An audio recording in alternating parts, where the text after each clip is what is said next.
Hello, my name is Voya and welcome to my deep guide. In today's episode, I want to show you a couple of tips and tricks on how to actually squeeze more out of the My Daily Organizer that I launched, I guess, almost 2 weeks ago or something like that. But before we begin, I just want to extend my heartfelt thanks for a completely overwhelming show of support and kindness. You guys are truly amazing, and I really appreciate it. I'm extremely happy that so many of you liked the My Daily Organizer that I made, and your constructive feedback and constructive criticism, all of that is also highly appreciated by me, because it really does help to actually elevate the platform even further. So already now I have a list made and a to-do list, of course, in the My Daily Organizer for the version for 2022. And I can tell you that it's going to have quite significant improvements and a lot of stuff that has been repeating and that users have been requesting and commenting on. But this video is about tips and tricks and how to get more out of your daily organizer. So let's get going. Alright, so the first tip would be how to easily swap between a dedicated notebook that you may have created for, let's say, month of May or week 18 or even a single day if you wish, because as it's known, the PDF documents it's not possible to expand PDF documents on these devices and these platforms, and that of course translates to the My Daily Organizer. So if a daily note is not enough, or you want to have way more than 99 My Notes or anything like that, and this is something that has come up, there is a way around it that you can actually implement a relatively simple and quite a workable workflow for incorporating your own notebook that's going to be associated, not really, but associated with the My Daily Organizer. So how do you go about it? Well, the idea is that you simply need to reference to a notebook, and let's say that you just go like in your notes, in your My Daily Organizer, you say, for more details, see May Notebook, page 14 in this example. And what does that mean? Well, if I've organized everything the way I'm going to show you, that means that, for example, on Remarkabe, I have one gesture, and there's my May Notebook right there in the same folder where my Daily Organizer is. And then I just tap onto it, after he syncs, of course. It opens up, and then I can navigate to the page that I want using the page overview or whatever it is may be. Now, the added benefit is that also the devices remember the last page that you were at. So likelihood is, if you were writing stuff on page 14 and you want to go back to it, it will open up on the same page. And then these would be my more extensive notes. Once I'm finished with writing my extensive notes, I again just swipe back and go back into the Daily Organizer and continue from where I left off. Now, in order to actually make this function this way, we're just taking advantage of the swipe down gesture, which is basically back. So we're going back to where we were and where our My Daily Organizer was. So the only thing you actually have to do to make this workflow work, on the Remarkabe at least, is to have a dedicated folder. In this case, I named it MDO, so My Daily Organizer, but you can name it, of course, whatever you want, 2021 or whatever. And the important bit is that your Daily Organizer is in that folder, and that all new notebooks that you create are in that same folder. Maybe you can have a subfolder structure, but that will involve additional tabs. So it all depends on how much content you have and what works best for you. Something that's important to actually kind of keep in mind is the naming convention. Now, this one is named 2021 and then -May, which may seem fine, but it's still going to sort alphabetically. As soon as it goes past the number, it's going to sort it alphabetically. So a really good idea would be to actually name your notebooks so that it goes, if you want a year, then a year, but a number for the month. Right? And then you can go space or dash just to keep it consistent. And then when you have something like this will ensure that your months are also, that your notebooks are aligned according to the months. Now, what if you wanted to make sure that your daily organizer is always the first document in the folder? Well, you do have an option of renaming it. So you can also go to PDF settings, and then you can rename it to whatever it is that you may want. So in this case, I just want to keep it as my daily organizer. Okay, and to ensure that it's always the number 1, I'm just going to add a 00 and a dash next to it, and then save. So now when I actually go back, no matter what you do, as long as you have alphabetical order sorting, because of that 00, my daily organizer is going to be the first one, and then you're going to have, let's say, your monthly notebooks or your weekly notebooks or whatever it may be. And once you have things sorted out like that and you know how it actually works, then it becomes actually quite easy and fast to simply reference to a dedicated notebook by its name. As I've shown in originally, I can just write, for details, see May notebook, page 14. You swipe down, you go to the chosen notebook and you continue writing. Once you're done, you swipe down again and you go back to the daily organizer and you continue working. That way you combine the freedom and the expansiveness of a notebook, so you can take as many meeting notes as you want or anything like that, and you're sort of not really, you can't click on this and you can't create a real physical connection between them, but you're at least creating a logical connection between them, and you are minimizing the number of required steps, and your workflow feels more natural and more kind of free. So that's one of the ways that you can actually organize this, how to make it work on Remarkabe. Now let's check out Supernote, where things are even easier. Now on the Supernote, we have the same situation. We cannot physically link notebooks to documents, which this is, but you can also refer to it for details, see, say, May page 17 in this case. But because Supernote has this fabulous little slider thing, all you need to do is basically slide down and switch to Note. And if the last note was your May 2021, you will be instantly taken into it. And then you can just simply swap between the notebook that you're working on and my daily organizer by simply swipe down and go Note. Now, the folder structure in this case can remain the same, but it doesn't have to be, because you are absolutely free to organize your notebooks any way you want. You can keep your PDF any way you want, because you have this sliding option, and all it does when you're switching between a notebook and a document, it's opening the last opened document or notebook that you had. So you can very, very comfortably and very easily swap between these two, which is, again, great workflow, and for me, something that offers quite a bit of freedom. And finally, on the Boox platform, things are pretty much the same as on the Supernote, depending on how you map your up gestures. So for those who don't know, Boox platform can map 3 gestures that go from down to up. So you can have gesture 1, gesture 2, gesture 3. Now for me, I have them mapped in a certain way, such as refresh, home, and back. But you can certainly map one of these gestures to be a multitask switcher, which is basically the one that you get through here.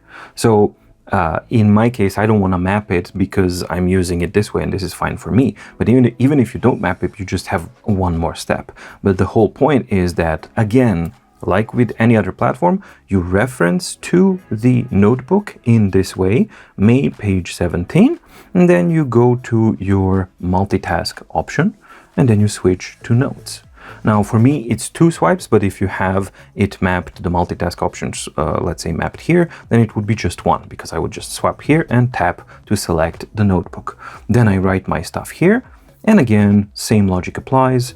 multitask, go back to Neo Reader here, and that works. And again, like with the Supernote, you have the same freedom because you're switching between different app modes or apps, so to speak. You don't have to keep the folder structure like you have to on the Remarkable. You can, but you are free to organize it more in a way that you would like. However, on the Boox platform, we also have the additional option of having a split view.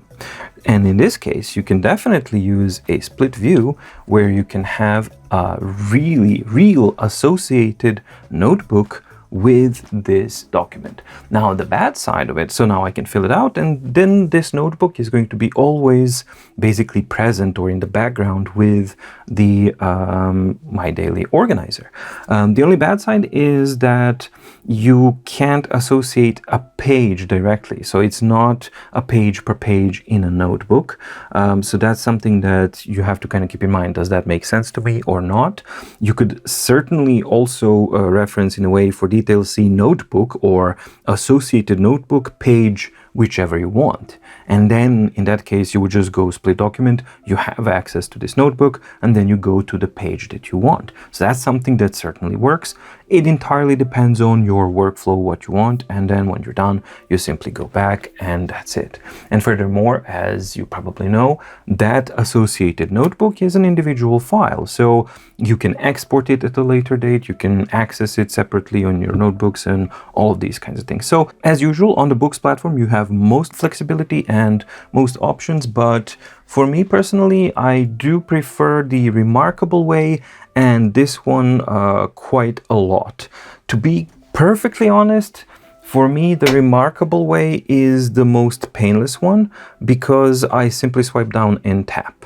So I don't know why it is like that, but that's just how it is for me. But I think all of the options definitely work, and they're definitely the same type of mindset, or a mindset behind the workflow is the same. This is the number one tip that I wanted to share because I think it's quite important, and it has popped up from time to time. I think it's definitely something that you can kind of incorporate into how you use My Daily Organizer in your daily life and basically expand upon it in such a way. Now, here's another tip regarding something that some users also mentioned. So let's say, for example, in the version for 2021, the catalog for My Notes and to-do lists is like this. So you have your note indications and you tap on it, and that's how it works. Rightfully so, several users had really good feedback that they would have preferred if the listing was in such a way that you have a number, but also, let's say, a line so that you can fill in and scribble in your own title or reference so that you know what it references to. This is definitely one of the improvements that's going to be included in the upcoming version for 2022. But while you wait patiently for that new version to be done by me, there is a way that you can overcome this a little bit, and it's really simple. And it involves you simply selecting a pen, let's say marker in this case, and then choosing a color white. And what that does is that then you can just quote unquote erase the number that you want, or the entire note for that matter, right? Swap back to, let's say, your pen of preference, black, My Note, or whatever it may be, and it will still work. So this is something that you can quite easily use on the existing version. So just use a brush that allows you to choose a color, and the important color that you want to choose is the color white. So you basically whiten out the content that's here, and then you write on top of it. It will not interfere with the hyperlink area behind it, so you're free to do that and then basically customize it in such a way. The same technique, absolutely identical, applies to all the other platforms, so there is no need to actually show that because all of the platforms have a white color, so you can just use it in the same way. The next tip Again, applies exactly the same for every other platform, so I'm just going to show it here because it works in the exact same way. Let's say that maybe you had a lot of daily notes or full page of daily notes or my notes or whatever it is that you may have done, or maybe you just want to copy all of these things. Maybe you want to transfer this to-do list into a dedicated to-do list, or much more appropriately, you want to copy the content of, now here's the limitation, of a single page into a notebook. Well, you can certainly do that by simply going to the marquee or selection tool. You create the selection that you, or select the selection that you want. In this case, I want this, but if you had full content, you would simply draw the selection set over your entire page content. You go copy, and then we simply go back. Well, in this case, I'm in the other content, and let's go here. And then let's go into a new page, and then I can just tap with my marker to paste. And if I'm pasting into something that's a little bit bigger with the lines that are a little bit bigger, well, that doesn't matter because I can certainly scale it until they are placed in a very good way. So let's say a little bit more, just down to here. There we go. And as I said, the calculations that went into making the lines and stuff, that's the part that makes it actually possible to easily scale this up. And then you're done. And now your content from a page in your My Daily Organizer has been quickly and easily copied into a notebook, and then you can continue writing, exporting it in any way you want, etc., etc.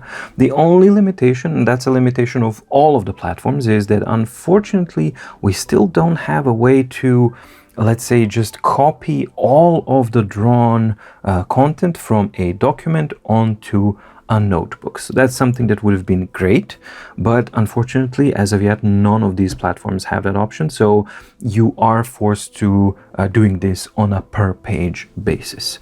Now, if your workflow is such that you actually incorporate this as a part of your daily routine, so that you do it on a daily basis, that once you're done with the day, you just simply select, copy, and paste into a notebook that's growing as your day grows, well, then you will end up eventually with a notebook full of content from your MDO. But then again, it depends on your needs, it depends what you need and how you want to use it. So that's definitely a thing to consider. But for me, I think that bits and pieces out of the organizer, you're able to simply grab them, put them into a notebook, put them into a different document if you want, and then continue on working with them and exporting. And the important part is that you understand that even though they are small in the organizer, you can very easily scale them up to be full page and then export and work with them further. And the final tip in this video, again, applies and works the same on all of the platforms. And that is remember to sync and back up regularly. What does that mean? Well, I caught myself using this, of course, on a daily basis on my Remarkabe 2, and it has transformed it in a way that it's just my daily organizer now, because I use my Boox Note Air for note-taking and design decisions and all of that kind of stuff. So I have them both. This is my organizer where I track my tasks, and my Note Air is on the other side where I go from the lists and all of that kind of stuff. Now, what happened was that I went for 2 weeks without exiting my daily organizer at all. So it just went in there. The battery was actually fine, so it worked normally. But then when I exited, then I noticed that only when you exit from the document are the changes saved and synchronized to the cloud. And that's something that's true with any of the devices. So that means that had I not exited the document after those 2 weeks, and something may have gone bad, 2 weeks worth of work would have been gone, which is a scary thought. So that kind of got me a refresher. And as I can show you, so this is a change, right? And as soon as I exit, it's going to say, okay, I'm uploading the changes, and once you're done, then there we go, progress, and you're good. So now my changes are safe, they are on the cloud and all that kind of stuff. But until you exit the document, please remember that all of those changes are vulnerable to a freak accident or something, whatever it may happen. It's just a really, really good idea to occasionally, or basically at the end of the day, exit the document so that you make sure that it's synchronized, that it's backed up, or if it's on the Supernote, you exit and you tap on the sync button, or if it's on the Boox platform, whichever it is that you're choosing. For me, I'm using the Drive Sync option, so then I would just go to Drive Sync and export this, and that's pretty much it. So it really depends on what your work flow is, but on the Remarkabe, it's pretty much the simplest. You simply exit the document, it's automatically synchronized, and you're good to go. So you can just go back in and continue working and just let it be your planner and organizer device. I hope that you find the video useful and that you like these tips and tricks, because they are something that I actually use, and they are good workarounds over some things that you may want to customize or do differently. For example, writing out the note name and writing in your own note name, etc., etc. Again, thank you so much for your support. Thank you so much for the kindness. Thank you for feedback. Thank you for the criticism. All of these things combined together are very valuable to me, and they basically ensure that the next version of the My Daily Organizer is going to be even better and more according to your specifications and what it is that you are looking for. So thank you. As always, stay safe, stay healthy, and see you in the next video. Bye!